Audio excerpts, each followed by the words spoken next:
So let's go back to battalion chief. Mm-hmm. What did that work? So let's acknowledge that you're in a male-dominated space, risking your life for people you don't know every day. Mm-hmm. You have to then go home and be present for your family without forgetting to be present for yourself. Mm-hmm. What did that teach you about faith? So much. Number one, if you talk about just the aspect of the job itself. So, you know, like you said, male dominated, but not just male dominated, but white male dominated. Okay.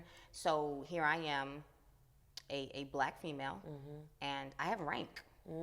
So I'm not just existing, but I'm progressing up the ladder, you know. And so I, as a battalion chief, had the responsibility of making sure that all those men and women that were under my command went home after that 24-hour shift was up. Yeah. And if you know anything about the fire service, you know, for the department that I work for, huge department in the metro Atlanta area, and there's a lot that you see. Yeah. It's a lot. You see people at their worst, you know, and it's not just, you know, the elderly, it's children. We were all EMTs and paramedics as well. So we're not out just, putting water on burning, you know, properties. We are dealing with medical emergencies as well. So we're seeing everything. Anything that you can think of is what you're seeing every third day, right? And so mentally, you're trying to accept that, deal with that, cope with that, but then not at the same time take that home, not go into periods of depression. But that can be a lot too, because you're holding it all inside.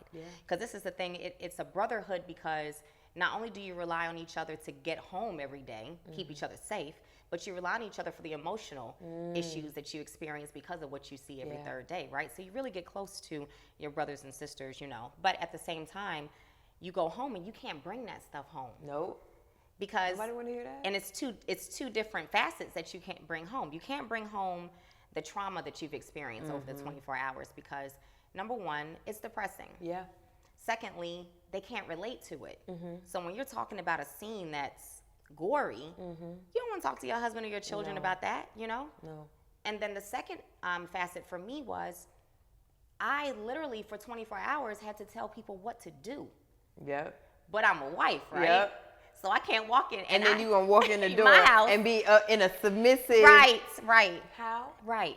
Where's the switch for that? Where's the freaking switch, right? Yeah. But it's hard, because while I'm okay with being a submissive wife, because being submissive doesn't mean you don't have a voice. Nope. That's not what that means. Nope. Being submissive is, he'll have the final say, but if you have the proper head, he's going to take into consideration he wants your to know viewpoint what you too. think. Exactly. So you can come to a consensus together, and he can say, okay, this is what we're doing, right?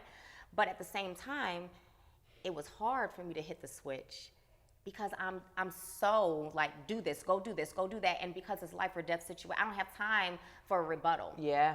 I don't have time for a reason. I don't have time for you to question me. And so when I go home, at the same time, it's like, okay, how do you remove that? 18 years of that. Which at that point, you still hadn't dealt with the toxicity that manifested itself as anger. Yep. You are literally in a survival mode. And would you say that time you had PTSD? Absolutely. Absolutely. But I will say that my faith helped me. Hey. My faith is what helped me, because I'm definitely a praying person. Yeah.